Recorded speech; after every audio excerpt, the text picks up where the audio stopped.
They're found in Sweden. Also, we find lots of evidence of travel and trade with the East in Sweden, such as this Buddha statue and the Reling statuette, which was probably inspired by Eastern spirituality.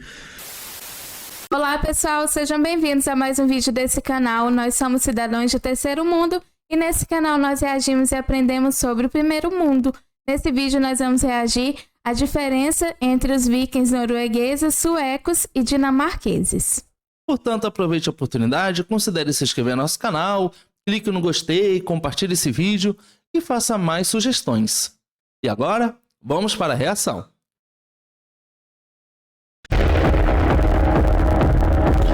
Welcome allesammans. Today is an interesting video for you all. We are speaking about the differences in the Danish, Swedish, and Norwegian Vikings, because there are some key differences in the types of stories we read about these peoples in the Viking Age, and this is going to give us an idea of how the culture of these people was a bit different, even though the mainstream refers to them all as a bunch of barbaric, savage people, and it's a little bit true. We are all one people, but we are like three very different brothers, so also you're going to see that we have not really changed that much over 1,000 years, so super cool topic. I'm going to be a little bit biased, of course, so if you are Swedish or Danish, be ready to get made fun of a bit, but that's okay, you guys are strong enough to handle it. I'm going to make fun of Norwegians too, but our feelings get hurt a lot easier. We're a little sensitive, so we have to go soft on the Norwegians so they don't get offended. Just for all the non-Scandinavians listening in, we all make fun of each other always and have a friendly rivalry, but deep down, we love each other even though we don't admit it. Just like real brothers. So anyway, first speaking about Denmark. You pastry-eating, potato stuck in your throat, mumbling sons of bitches. Helden keft. Anyway, the Danes actually, they were the best Vikings, I have to admit. They were the ones that raided the most, at least on the largest scale, and more importantly, they were the ones that settled the most in the most significant places. Not only did they settle, but they absolutely took over wherever they went. The main places being England and France, of course. And they set up a full kingdom there.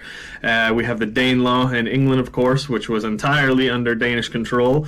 But later on in time, all of England was under Danish rule for a certain time. Then, of course, we have Normandy. The Danish Vikings were raiding the shit out of France, pretty much. And the French got so tired of it that they gave northern France area to the Vikings. And this is the story of Ridderlo that you all know. Then, about 200 years later, these Normans invaded and took over England again. So England really got screwed there twice during the Viking Age, and also about 500 years before in the migration period.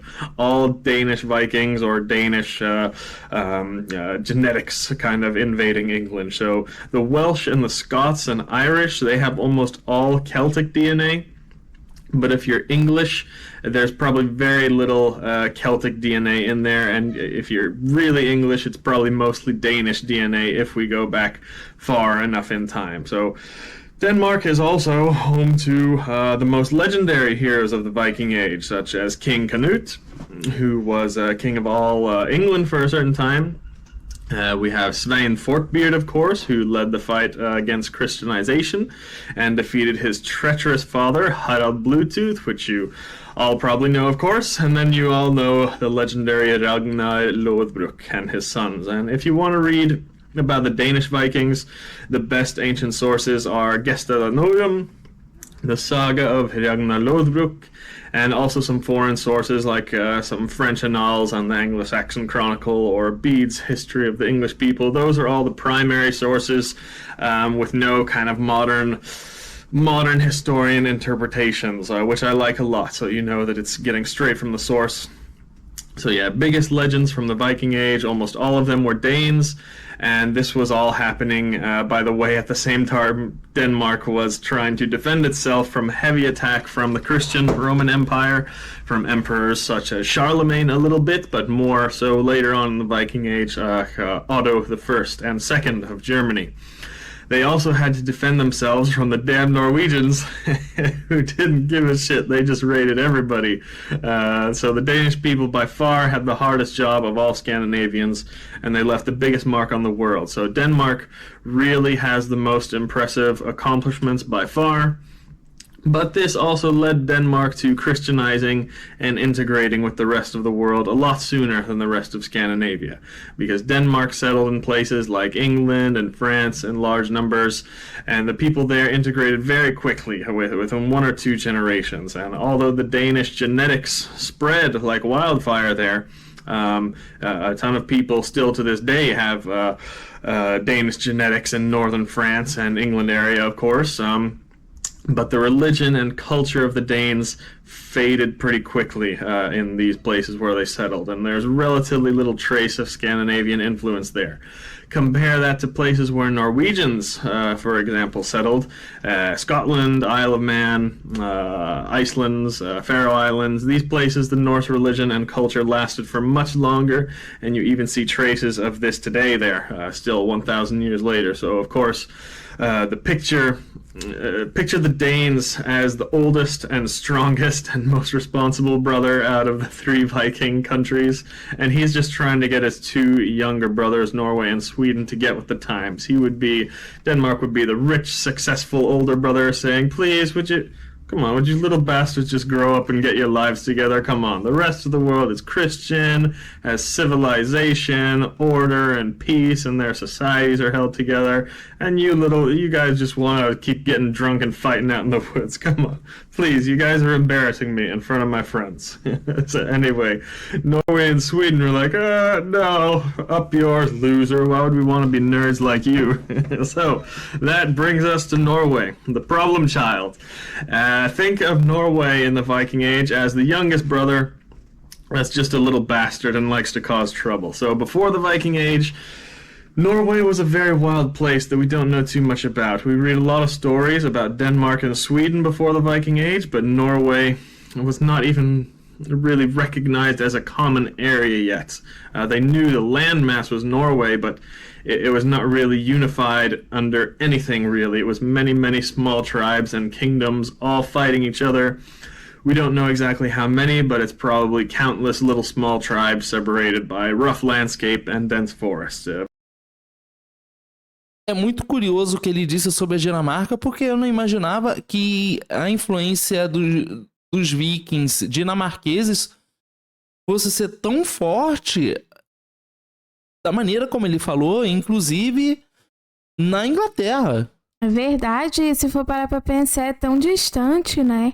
Ainda mais naquela época. Mas realmente é incrível, porque você tem vestígios disso até hoje. Então, isso é muito louco. Mas o que eu tô achando muito louco também é que até pouco tempo eu não tinha noção, assim, pra mim era vikings, mas eu não tinha noção que havia vikings noruegueses, dinamarqueses, suecos. Então, assim, isso realmente é muito louco e muito legal. Very diverse, very segregated. This is probably how we all lived before. The famous Germanic tribes living almost 1,000 years before the Viking Age in Roman times. But civilization and central rule came to these other areas like Germany, Denmark, and Sweden. But in Norway, at the start of the Viking Age, we were, again, just a bunch of wild bastards living in small tribes in the woods. Probably closer to a hunter-gatherer society than an agricultural one. Based on some archaeological evidence, of course, we had farming, but to a much lesser degree than in Sweden and Denmark. Then that all came to an end in the Viking Age. First, it was our first king who came around to unify the country. This is Harald Fairhair that you all know, and this is really the most significant event in the history of Norway that has shaped us for 1,000 years to come, because there was a clear split. We were a wild and untamed people for thousands of years, and then a king comes in and puts everyone under unified rule. Now, it's important to say here, anyone who has read some of the sagas, Harald Fairhair was not that bad of a guy. He was only a bad guy to the people who didn't listen to him. If you kissed his ass and brought him gifts and offered to fight on his side, Harald was great to you. He would give you freedom, he would give you land, he would make sure you were all taken care of.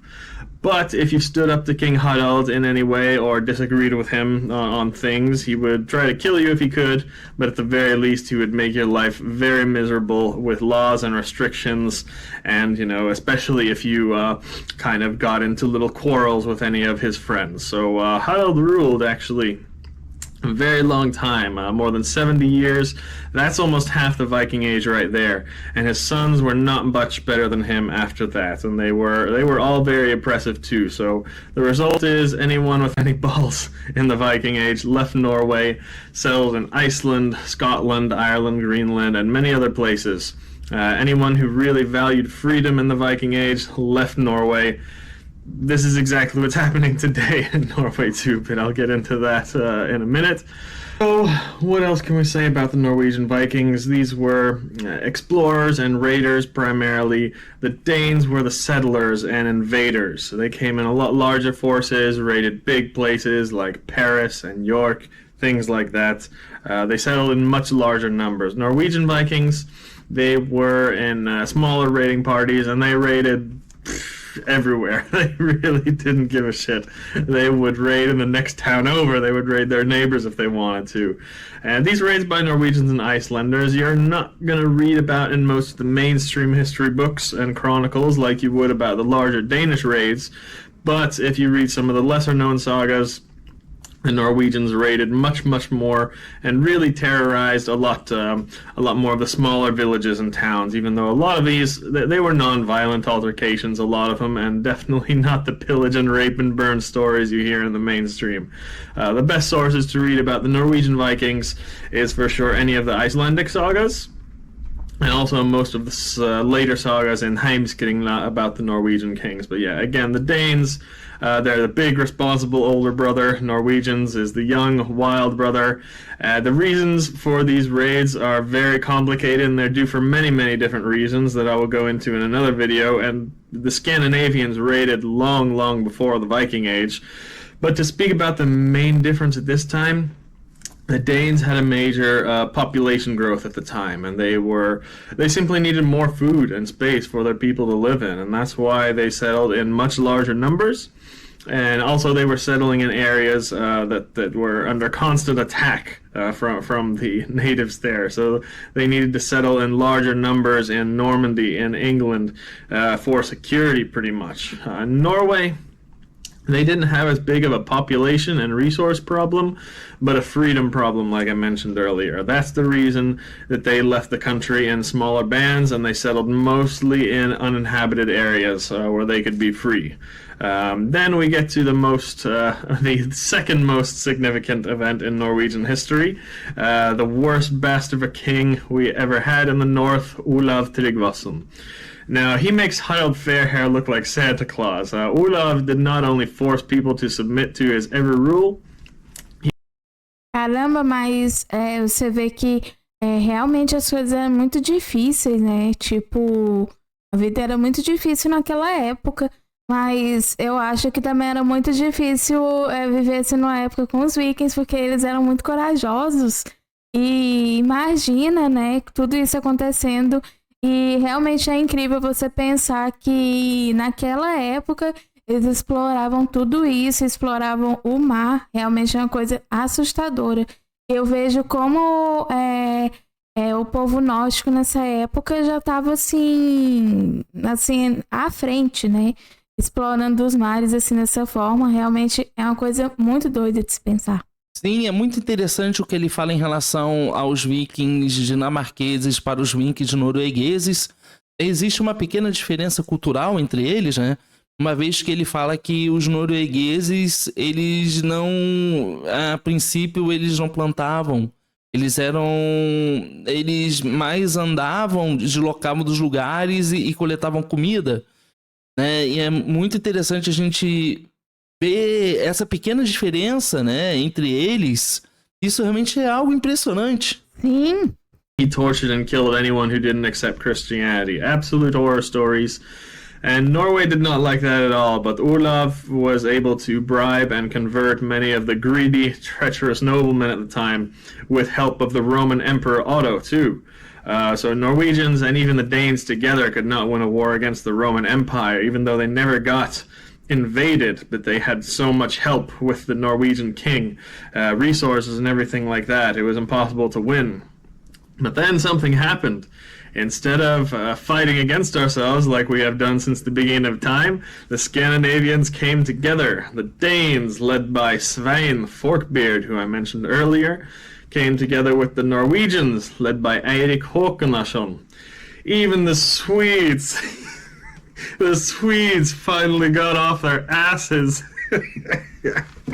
The Swedes got off their asses, led by their king Olav Skøtkönig, and we all three came together and had the greatest battle we have ever had in Scandinavia, called the Battle of Svolder, where all the pagans in Scandinavia met Olav Tryggvason and his forces at sea, and they absolutely destroyed him. King Olav had the support and finance of the Roman Empire, and still they did not even stand a chance against a united Scandinavia. No army ever stands a chance against the united Scandinavia in their own home, which is why they tried to divide us and use our own treacherous rulers to keep us down. Again, just like they're doing today. So one more thing about this battle that will give us an idea of the differences between these countries is a few quotes I'll share with you here. When Olav knew that he was surrounded by armies from Denmark, Norway, and Sweden. And here we go, the Danes. This is what King Olav said. These forest goats will not overcome us. The Danes have the courage of goats. We will not fear that force because Danes have never carried off a victory if they fought on ships. And that's kind of true. The Danes were great warriors. They won a lot of battles, but anytime it was a naval battle at sea, they lost, even in Paris. So they were not good sea fighters. Then Olav sees the Swedes and he says, oh, the Swedes. Caramba, mas eu não tinha ideia disso. Então quer dizer que os dinamarqueses não venceram nenhuma batalha no mar. Uau! É curioso, né? Porque a gente sabe que eles eram desbravadores do mar. Eles navegavam muito pelo mar, inclusive a gente já viu em vídeos anteriores que quem chegou primeiro na América foram os nórdicos, os escandinavos. Isso me surpreende muito, porque aqui no Brasil a gente, como eu falei, a gente conhece os vikings, mas a gente não vê dessa forma, né? Eles assim, separados, mas na verdade tem os povos que davam esse nome de vikings. Então, cada um tem suas características. Então, isso realmente é incrível e surpreendente. They will have an easier and more pleasant time licking their sacrificial bowls than boarding the long serpent in the face of our weapons and succeeding in clearing our ships. I expect that we will not need to fear those horse eaters. But then King Olav sees the Norwegian, Eirik Håkonason, sailing in with his men, and he says, ah, shit. And he then realizes that they are in for a hard battle because they are Norwegians like us. So here we go, King Olav vastly outnumbered, yelling salts at the Insa in the Danes and Swedes and not threatened at all. But when he sees the Norwegian, he tells his men, no, forget about the Swedes, get the Norwegians. Don't worry about the Danes, get the Norwegians. So there you have it. The Danish were the oldest brother and most mature and adapted to the new world. The Norwegians were the youngest brother that was the wild child and everyone was really scared of. And the Swedes, they were the middle child that just liked to sit on their asses and party and find their spirituality, just like a bunch of hippies, just like Swedish people today. I'm bullying Swedish people too much, but I'm kidding. I'm going to tell you why, though, this was a great thing. And really, the Swedes are, in fact, the most important out of all of us.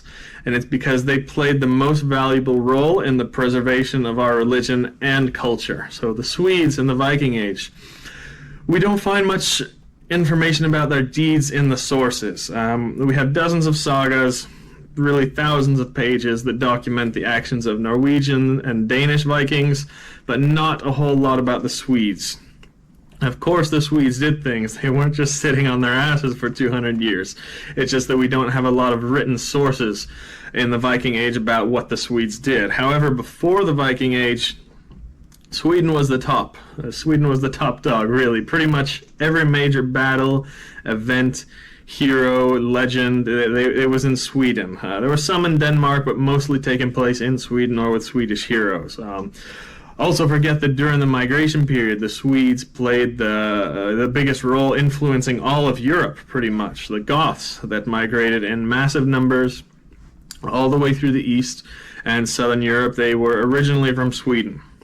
So pre-Viking Age, the Swedes were number one in fighting, technology, society, everything. We have a few written sources that confirm this. Heimskringla and Beowulf are probably the two most famous ones, but also archaeological evidence. Sweden seems to be much more advanced than Denmark and far more advanced than Norway with weapons, agriculture, technology, all of those things. But Sweden kind of started to slow down in the Viking Age. From all the sagas and other chronicles, they seem to be a more peaceful, civilized, and religious people during this time. And also, they didn't really settle or explore in a lot of places like the Danes or Norwegians did. Of course, Swedish people explored and settled. We know that they went east and to Eastern Europe and settled. We just don't have many records of it. So yes, they seem to be largely peaceful people with more focus on spirituality than anything else. As I mentioned earlier, King Olav has said this as well, and a couple of other sources, such as Adam of Bremen with his description of Uppsala, and also Ibn Fadlan writing about the Rus Vikings, who were in the east, who we think were Swedish. So the Swedes were definitely the ones who kept the strongest tradition of pagan worship and practice, much more than the Norwegians and Danes. The Norwegians and Danes kind of let their native spirituality go, but Sweden definitely kept that tradition going strong. Uau, impressionante! É realmente fascinante ver a história a história do povo escandinavo e ver que Noruega, Suécia, Dinamarca, mesmo que eles tenham eles estão entrelaçados, né? Por isso, eles têm uma particularidade incrível entre eles. Sim, e realmente fascinante, porque isso torna a cultura viking muito mais ampla do que a gente poderia imaginar. Realmente, eu tô muito surpresa com isso, porque eu não imaginava todas essas diferenças. Pra gente, o que chega aqui não é isso. E aqui a gente tá aprendendo muito, porque são muitas informações. Então, realmente é uma cultura incrível e muito especial. Also, in archaeology, we find clues about this. Most of these little statuettes and rune stones and graves that we're able to learn a lot from, they're found in Sweden. Also, we find lots of evidence of travel and trade with the East in Sweden, such as this Buddha statue and the Reling statuette, which was probably inspired by Eastern spirituality. So it's very possible that the Swedes traveled to the East and brought some of this more Eastern type of spirituality home with them and kind of calmed down from all the fighting and raiding. But also, the fact that Sweden remained pagan quite a lot longer than Denmark and Norway.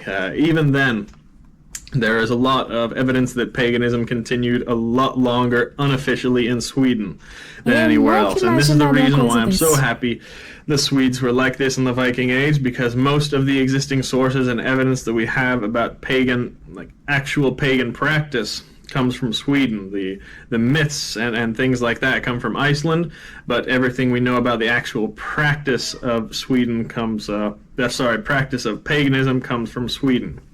And thanks to this, we have records of how we can practice accurately today. So from archaeological finds, burials, rune stones, written sources like Adam of Bremen and Ibn Fadlan, law codes, folk tales, these are all mostly from Sweden.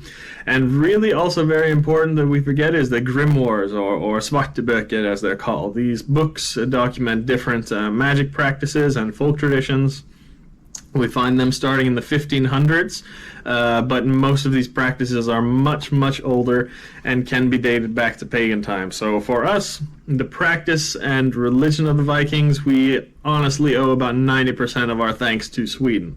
The Danes and Norwegians were too busy fighting and settling to make a good documentation of their religious practice, but Swedes were much more spiritual, and we find traces of this evidence today that we can use to reconstruct our religion. So my final thoughts on all of this: Denmark was the oldest, most responsible brother. He was rich, successful, loved, and integrated in society and the modern norms for the time. And this older brother tried to get their younger brothers to organize, grow up, and get with the times. Norway was the youngest child, just a wild bastard that did whatever the hell they wanted pretty much and just caused problems for everyone else. But Norway went through some rough times when the world was trying to tame them. Maybe when the brother was like 10 years old, he got sent to military school to get him to behave, and it kind of tamed him and it kind of calmed him down a bit. And this is what the unified kingdom in Norway did. They made Norway a little bit more structured and civilized. But this younger brother still grew up to be a wild badass, even though, there was some oppressive times in Norway. Then we have Sweden. Sweden was the middle child. This was the brother that was really the best out of all three when he was younger. He was best in class, best in sports. Everybody loved him and work, and he had the most friends, everything else. Just like Sweden was number one in everything before the Viking Age. But as Sweden, this middle brother, got older, he just kind of got tired of all that. He got tired of being the top dog, and he started searching for more meaning in life. This brother went traveling around the world to experience things and learn. Maybe he became a monk for a few years, don't know, but then he comes back home and he really tried to live a spiritual, peaceful life in comparison to the other two brothers. But he was always there looking out for his two brothers when they needed it, and Sweden was ready to fight when it was necessary. So that is kind of the main differences that pop out at us between the three countries in the Viking Age, but there are many, many more differences, but these are just what you will notice most of when you read the old sources. So all of those sources, again, are in the links below. And hope you enjoyed this video, and it gives you a bit of things to go on. So that's all for today. Vi ses nästa gång. Uau! Estou chocada com isso, porque eu não tinha ideia. Caramba! E tipo assim, é como eu falei, pra gente eram os vikings, mas agora até acabei de descobrir que essa questão da religião, alguns focavam mais nisso que outros, como o exemplo da Suécia. Caramba, que loucura! E eu me pergunto como que é essa questão da religião hoje lá. Porque é muito interessante que você vê que é uma religião muito antiga. E eu gostaria de saber, se vocês puderem deixar aqui nos comentários, se tem muitos adeptos, como que se ainda é praticado isso hoje, porque realmente é uma cultura muito, muito interessante e muito especial. Sim, sem dúvidas. O fato de a gente ter a Dinamarca, a Noruega e a Suécia, cada um com a sua particularidade, cada um acabou acrescentando algo dentro desse povo escandinavo, que tem uma mesma origem, mas realmente é incrível. É algo fascinante e impressiona como culturalmente eles são muito ricos culturalmente, cada um contribuindo de uma maneira diferente, né? Mas, uau, é realmente fascinante. Eu gostaria muito também de saber se existe a sugestão de alguém que assiste ao nosso canal de poder oferecer pra gente algum filme, algum documentário ou série que a gente possa assistir e aprofundar mais isso. E realmente é fascinante. Uau, é incrível, realmente é incrível e é uma riqueza cultural realmente fascinante. É incrível, realmente, como eles se desenvolveram, porque eles são hoje, porque eles eram antigamente, realmente é uma história impressionante. Sem dúvidas, mas essa foi a reação desse vídeo. Então, se você gostou, aproveita para se inscrever, ative as notificações e também deixe mais sugestões. Muito obrigado por assistir esse vídeo e a gente se vê na próxima reação. Tchau!